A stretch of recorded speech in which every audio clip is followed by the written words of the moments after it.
Don't know your surimi from your sashimi? Think faux crab is a mistake you make at a party? Fear not! These imitation crab facts will have you spitting facts like a pro in no time. Imitation crab is literally fish by another name, and over time it has proven to be just as sweet on the taste buds as its real-life crab counterpart. In the seafood industry, surimi is basically a mound of fish paste that is pressed into the shape of crab legs and colored pink. And for most people, it does a pretty good job at imitating the real thing. The process of turning surimi into imitation crab begins by deboning the fish, before washing it to remove bits of unwanted fat and other inedible parts. The manufacturer then minces it into fish paste. The only actual crab in surimi typically comes from extract, which gives the faux crustacean its crabby flavor. It helps that the fish types that become surimi fish paste come with both a mild taste and smell, allowing them to better submerge themselves into their new role as the crab in your crab cakes. When Anthony Bourdain told people not to order the fish special on Mondays in his book, Kitchen Confidential, he highlighted a very real problem. Essentially, leftover fish bought by chefs, usually on a Thursday, would have gone bad by the time Monday rolled around. And while Bourdain later admitted this isn't such a big deal anymore, chefs have been dealing with the issue of leftover fish for nearly 1,000 years. You're gonna need a bigger boat. In Japan, chefs turn their leftover fish waste into surimi, and they've been doing this for some 900 years. While the stuff it was made from back then might be considered waste today, for those chefs, it was a delicacy. All they needed was a bit of salt in which to immerse the fish remnants. The chefs then ground the fish into a gel and put it on the table for dinner. It should probably come as no surprise then that it was a Japanese chemist who figured out how to tap into sugar's preserving powers to make the first modern version of surimi. The modern surimi industry leaped out of the ancient world with this one innovation. While it's still huge in Japan, the surimi industry now thrives all over the world, including in the US. Surimi usually consists of pollock fish, though that's by no means a sure thing. Manufacturers might use Pacific whiting to make it too, and tilapia and cod also get tapped for the job on occasion. Carp is often used in China, and even sardines are sometimes utilized by Japanese chefs. This type of surimi often becomes fish balls instead of imitation crab. Although sardines don't have quite the fishy taste of, say, anchovies, this actually works in their favor, as surimi must be based on a milder fish in order to help facilitate that final crabby flavor. Notably, the fish that become surimi typically come from fish farms. Many have been chosen as the basis for surimi because they offer less value as a seafood dinner than other types of fish. Raising them provides an economical way to use up these fish, which might not otherwise be eaten.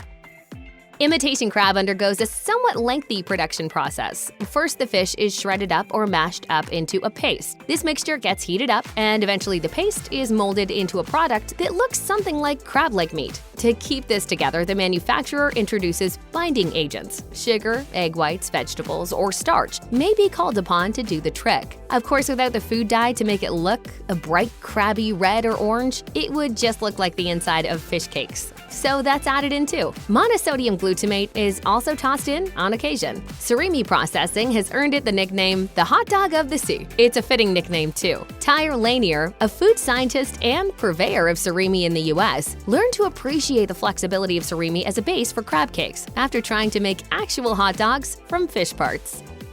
Budgetary constraints turn a king crab meal into an event that occurs less often than your average 500-year flood, for most people anyway. Look at her.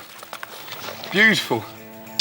But imitation crab puts crab back on the menu for those who love this stuff yet can't always afford it. In fact, this is basically the whole appeal of imitation crab. Economically, it's almost always a more viable option for those on a budget, as faux crab comes in at around 1/3 the price of the real thing. Given that king crab legs, for example, cost between $30 and $70 a pound, faux crab gives consumers the same taste experience for around $10 to $20, give or take. There is an argument, of course, as to where and when you should and shouldn't choose fake crab, and some recipes might call for the real thing, especially when the meat is the star of the show. However, for dishes where the crab is disguised in some way, such as seafood soups or salads, imitation crab is often the perfect choice. In this sense, it's as convenient and versatile as it is affordable.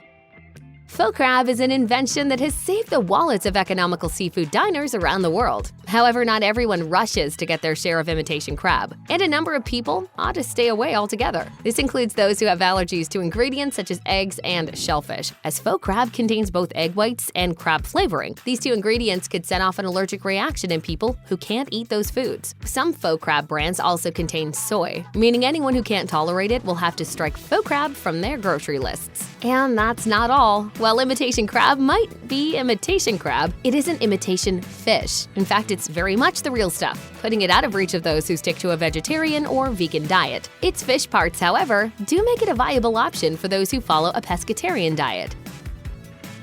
Who knew that fish parts could become such big business? But at 200,000 tons a year in the US alone, the surimi that becomes your faux crab cake sandwich or crab dip qualifies as a seriously big deal. There's a bit of irony here, of course, given the fact that people eat imitation crab to save money, but the truth is that manufacturers make a whole heap of cash off surimi. According to Yahoo Finance, the industry was worth $6.8 billion in 2022, with another projected 2.9% growth projected from 2023 to 2030. The uptick in sales has to do with a greater demand for protein-based foods. Plenty of faux crab cakes and other surimi products have found popularity in the US and Europe, with emerging markets in places like India. And the growth seems to be in all sectors, from retail sales to direct sales and in all kinds of industries, including animal feed, pharmaceuticals, and of course, the food industry. It's not just about crab cakes, but overall growth in the surimi industry can only mean more crabby delights for all. Crab with a K, imitation crab, crab seafood, mock crab. All of those labels, including surimi seafood or even crab-flavored seafood, are just some of the ways that you'll know that you're eating faux crab instead of the real deal. Words along these lines will always be written on the label on the food's packaging. Honey, what's for dinner? To find surimi in your local grocery store, simply head over to the frozen foods or refrigerated aisles, where you'll likely find it side by side with the real thing. In this section of the store, you'll find a great variety of brands, with some companies filling their faux crab with as much as 50% real crab. That makes for a more authentic crabby flavor experience, of course, but it's also reflected in the price. At the end of the day, if you're in doubt, it's best to read the label and the price tag. Both will offer a good indication of what you're buying. When you compare the nutritional value of imitation crab to that of real crab meat, the fake stuff almost always comes up short. The scales aren't all completely unequal, however. These two meats run nearly neck and neck in the calorie department, and they both offer near equal amounts of phosphorus and magnesium. Everything shifts dramatically when it comes to protein, however, with real crab offering some 10 times the amount found in faux crab. Real crab, therefore, comes in as a better deal for those who are on high-protein diets, given that most of faux crab's calories are derived from carbohydrates. If your chosen meal plan du jour requires more protein, this is something to consider. The leap becomes even more pronounced when you consider vitamin B12. An ordinary portion of imitation crab contains 21% of the daily recommended value versus a whopping 408% in real crab. And real crab gives you some 55% of your daily amount of zinc compared to faux crab's 3%. However, if you're concerned about sodium, then surprisingly, surimi seafood offers you a better choice, although the difference isn't necessarily that pronounced. And of course, it will always depend on the brand of imitation crab you're eating. If you've ever dived into a decadent plate of crab rangoon or stopped at the local grocery store's deli to grab some spicy crab sushi for dinner, chances are you've eaten imitation crab in some form. We're crab people now. Because it's so economical, faux crab forms the base for many of the crab dishes you love. That seafood salad at your favorite corner deli? Check. What about that juicy crab that infused your friend's homemade crab Alfredo with that taste of seafood? Yep, there too. But it must be real crab in that crab chowder special at your favorite restaurant, right? Nope. Imitation crab strikes again. Part of the ubiquity of fake crab comes down to price, but the economics of it are more complicated than you might think. It's very much possible for a farm to raise the cattle that will become a Big Mac, but crabs, not so much. Until farm-raised crabs are a thing and surimi becomes less economically viable than the real thing, it's likely that much of the crab-flavored seafood that you eat comes not from an animal with a shell, but fins and a tail.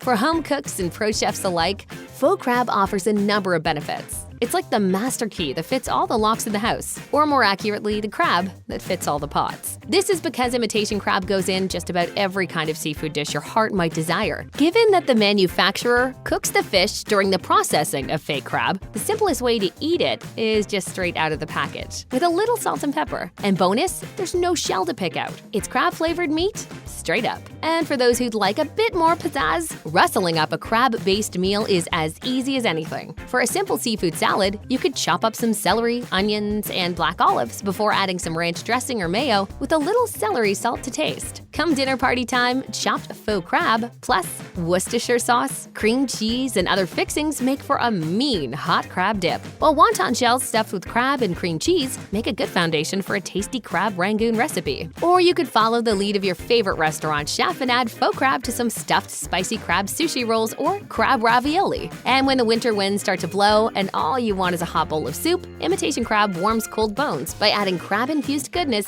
to a pot of seafood chowder. It really can do it all.